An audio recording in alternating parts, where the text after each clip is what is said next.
So I admit I just got done with my other video that broke down and looked at Starfield, and then I started to see some stuff about Star Wars and I jumped in here. So hopefully I'll be able to post this Wednesday, maybe Thursday, it just depends. There's a lot of stuff that has happened with the Snowdrop engine that I think is making Star Wars something beyond what we expect, especially when you look back and see that all the way a couple years ago, Avatar being made had changed a bunch of what was going on in the Snowdrop engine, and I think we're seeing a lot of that now and reflected here. So this video will be based on all of that kind of stuff, as well as some information we got in the other videos. And it is true, occasionally I'm going to be pausing this so I can talk about some part that I see.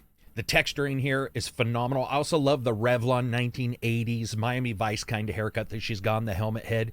She instantly drops into battle here going through this section. Now, I saw some people say that this wasn't real time. Let's look back at this a little slower and boom, we will guarantee that it is. And one of the first ways we notice is a little bit of a stutter there as the animation blend comes up and they see the shadows drop to low resolution around her neck and everything. I love this hit though. Look at that. That is a perfect connection, an actual look of a connection between two characters, something that we don't see a lot of the times. If you look closely though, she also does this air tap prior to that, which didn't look very good. The moment the character moves, everything feels a little bit like The Division, certainly far removed from Jedi Survivor or something like that, different engines, different companies. But it also doesn't feel like a lot of the other games that I've seen from them. When you notice this HUD, the restricted area, I'm assuming that this is all hidden behind Ubisoft's ability for you to measure and adjust your information in your HUD, because you also have no minimap as well. The texture detail here is awesome, and I love that all of the moving particles, the moving systems that we see sell a great deal of momentum. For example, wires out of that cage. You notice the actual cages themselves have green as well, indicating, I'm assuming, a trap. And you're able to use this creature to not only press that button, but distract. I think it'll be interesting to see how this creature that goes with you can be possibly hurt or stunned, which could leave you in a bad position whenever you're actually using them. Also, I noticed when I saw this the first time that I didn't see a lot of enemies actually reacting to that character unless you chose distract. Now, that's obviously a climbable case. You can see right on the edge, right? The yellow coloring there on the edge, yellow and green. I also don't think, I love the look of everything. I think the particles are very well done. And this location here, that you got the yellow TIE fighter from the mining guild. You got all of these different locations. It's a chop shop. I like a lot of it, and I think the particles in particular, the smog, the fog, all of that, the smoke, look great. But what I've noticed is that a lot of times up on the ceiling there, it just doesn't look that good. But you know what does? The developer's ability to put a level together, that rich red oxidized dirt on things, everything feels like it's actually sitting in or on top of or connected to something else. Ignoring even the particle systems that help everything flow together, this just looks like a lived-in spot, something we don't always see from other games.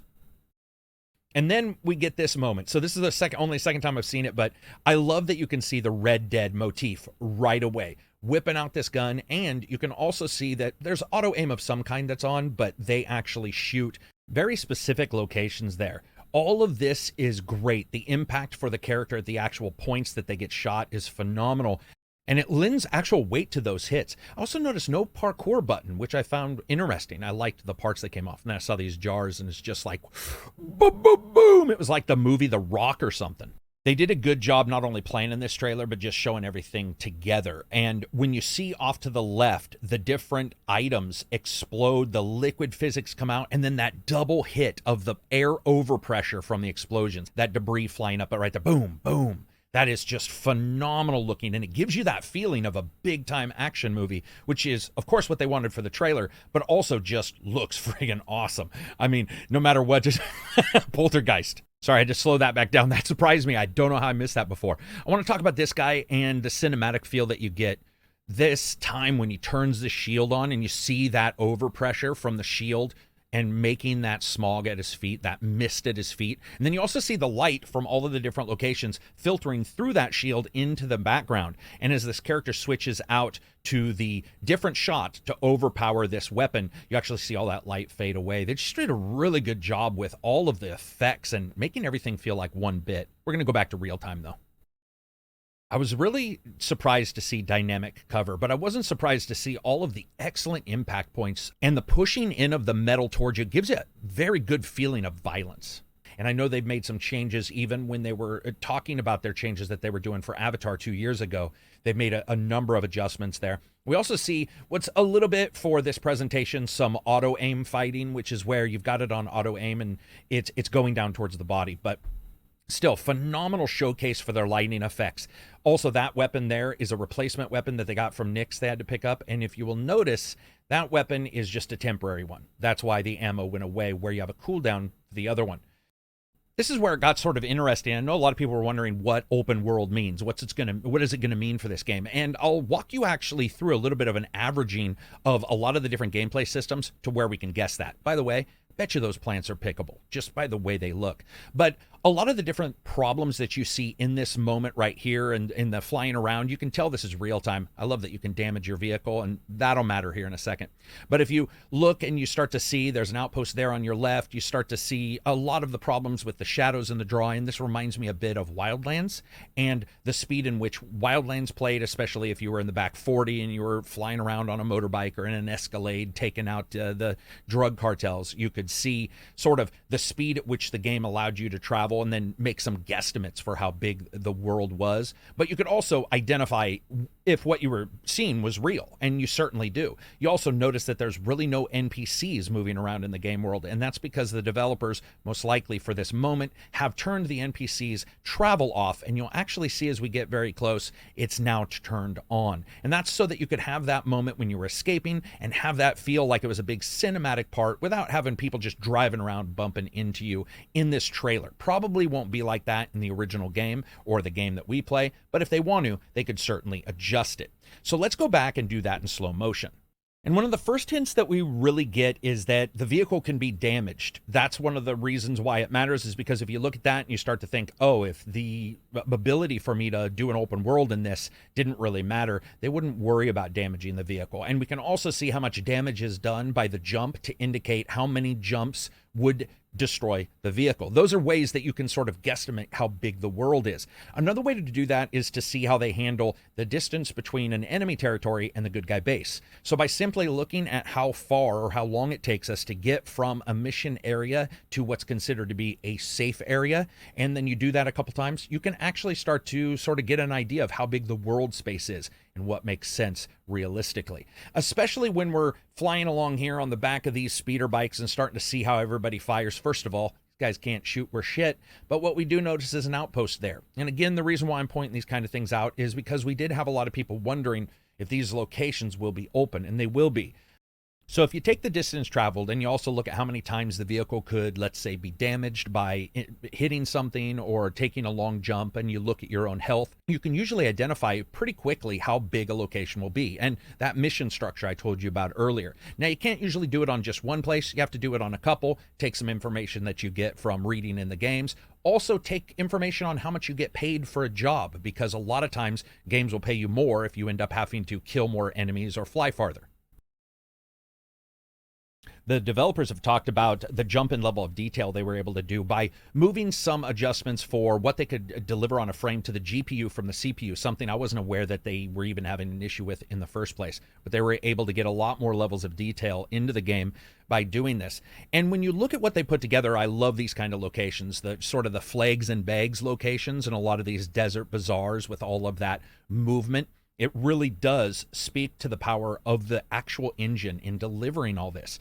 And the livability of this location is actually quite high as well. A city that feels like it existed prior to you getting there or exists without you there. And we see that all over in this spot.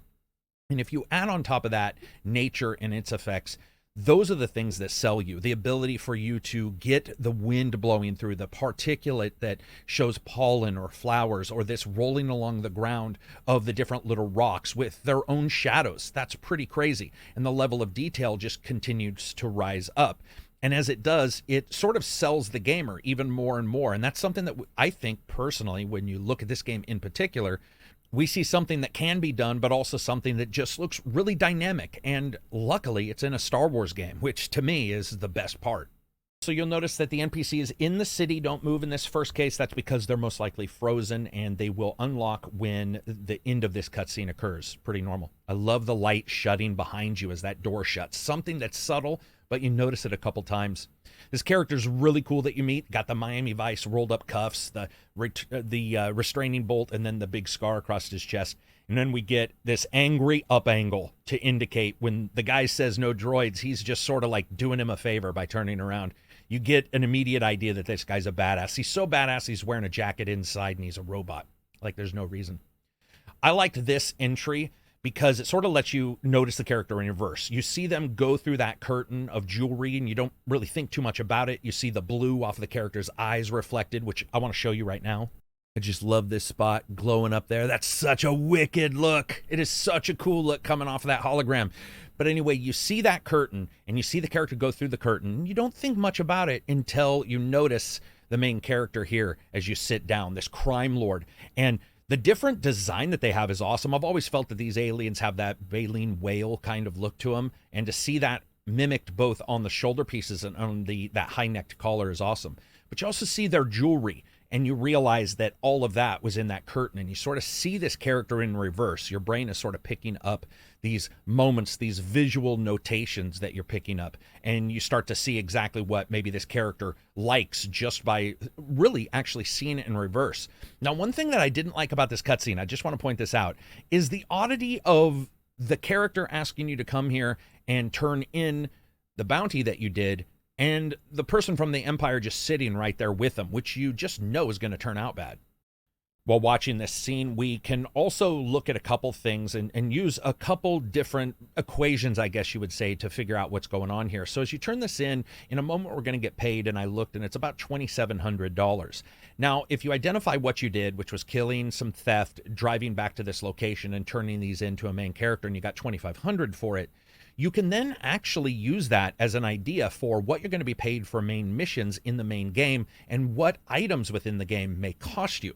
The reason why this is going to matter is because there's upgrades for the character and their weapons, and there's certainly a workbench in the spaceship we'll see later. So understanding really the amount of money matters.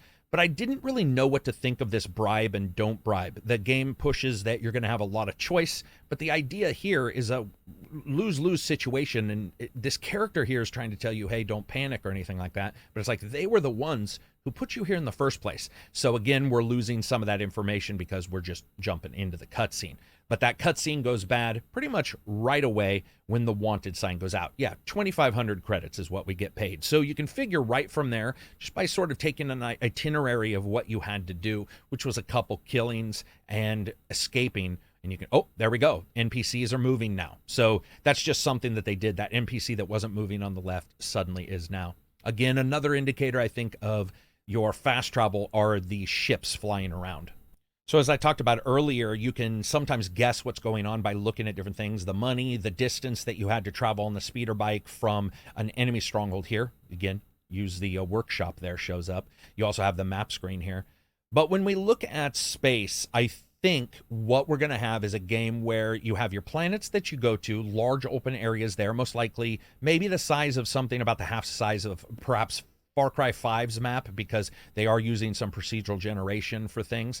But when we fly out of here, there was a couple things I noticed about space that makes me believe that all of the space locations are not only going to be based around the planets, but aren't going to really have a lot of exploration around them, at least in a lot of the locations. And I think that's fine. I don't really have any anger towards that or any problem with it. But when you come out of this and you come into Tashar's orbit, you notice right away as this ship turns to the left, you start to see, hey, I'm way away from the planet. So there's not going to be any probably flying around in the air of the planet. Most likely those would be interdicted, whether it be Empire or some other reason. And I like this. They use a debris system to inform the gamer at all times of a speed that they're traveling. This is just a particulate system that you see running. So no matter where you are in space, you're going to be able to sort of tell how fast you're going. This is something we saw as far back as Freelancer. These locations are great. You can see a little bit of ship braking that appears to be going on in these spots. But at least for right now, you don't see any indication of interacting with them, which again is why I'm starting to come out of this thinking that those are just going to be battle locations, which is fine. And the rest of the time, they're just going to be open for the occasional cutscene to do battles. Maybe you can interact with them in some way, but we really don't see that. Now, what we see in this trailer are further locations that the character's ship flies to. and we start to look to the left. And if you look at those rocks, they are just barely moving. Those asteroids, again, they are massive. But I think that that probably indicates just one more, I guess, notation to put on the side of that we won't be jumping in and doing any mining or anything like that. And as this game and trailer jumps forward, we do see a lot of other planets. I think those planets look phenomenal. They have a lot of locations, but if you go to the website for the game, they speak a lot about the cities and the cantinas and then open world locations outside of them. So I'm thinking that the cities aren't necessarily the way you or I might see a city in a Far Cry game, or perhaps even a Wildlands where it was just sort of a couple buildings set up. We'll just have to see how this is going to work out. I think they're going to be highly detailed like this. There's probably going to be a system in place to not have you fully explore. We'll see if there is more available as we move forward in this, but there's a lot going on. There's a lot of different chaos that's going on. This is happening between Empire Strikes Back and Return of the Jedi, and some of these spots and locations just look phenomenal. They've really nailed that feel. And that feel being something completely different than Jedi Survivor, which is what we want, that outlaw feel. And from what I can see, they've really nailed it. I think one of the big changes is the removal of the button to sort of go behind cover and having that be dynamic. Whether that works in the long run, we'll just have to see. But my thoughts on this game is that the engine has made tremendous jumps and increases in its ability, and Massive is probably one of the best companies to really show what they can do. Their world building is phenomenal. Regardless of what you may think of The Division, even though I don't really know anybody who dislikes those games, the world building for The Division 1 and 2 are just some of the best world building, and those are based on here and now. Giving them the Star Wars license is, to me, just a absolutely tremendous idea.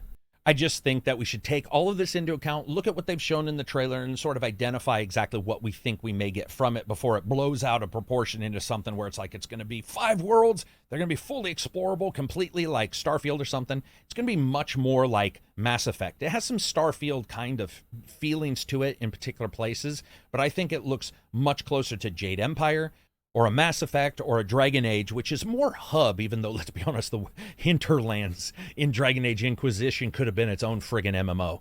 But what I see here, all of the different systems, the way everything works out, so far, I'm quite excited. We are a long ways out in this game. Some people have asked, will we see the game look like this when it initially comes out? This thing's dropping frames at times. It's showing different stutters at times. It's showing animation problems. I personally don't see anything here that cannot absolutely be delivered at a rock-solid frame rate later on. Even now on some cards, it just depends on what they also have built in and the ability for a gamer on a PC, let's say, to adjust those options, and the ability on the consoles to choose quality or performance. But from what I've seen, none of this looks out of the ordinary. It looks pretty much exactly like what I expected it would look like.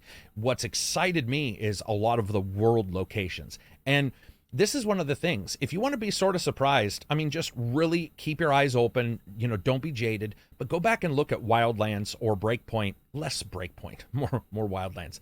And a lot of the rocky locations in Wildlands reminds me of this. Even though I didn't love that game, I can still give them some props for their world building.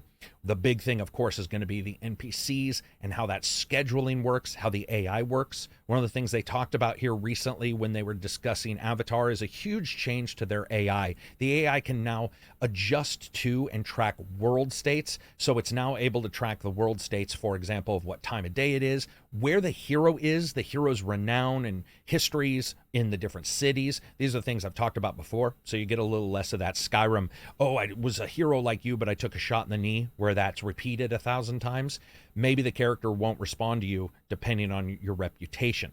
And in a game like this, when you have at least 4 groups tracking reputation, it's going to be quite important to make sure that the mission variety is there and that the reasoning for getting those adjustments goes up and down accordingly. And that then is mixed in with the amount of money you get for these jobs and how much would it have cost if we did bribe this character right here. All of that kind of stuff is going to matter. I'm excited for it. I can't wait to see what it is. Hopefully it turns out to be a good game. So anyway, that's it for me, and that's another breakdown of a game, what I saw, animation, style, a little bit of information about the engine. Peace out. Enjoy the rest of your week. Check out the Patreon if you want to, but regardless, check out some cool games. Peace out. I'm just going to say peace out right when she leaves. Bye.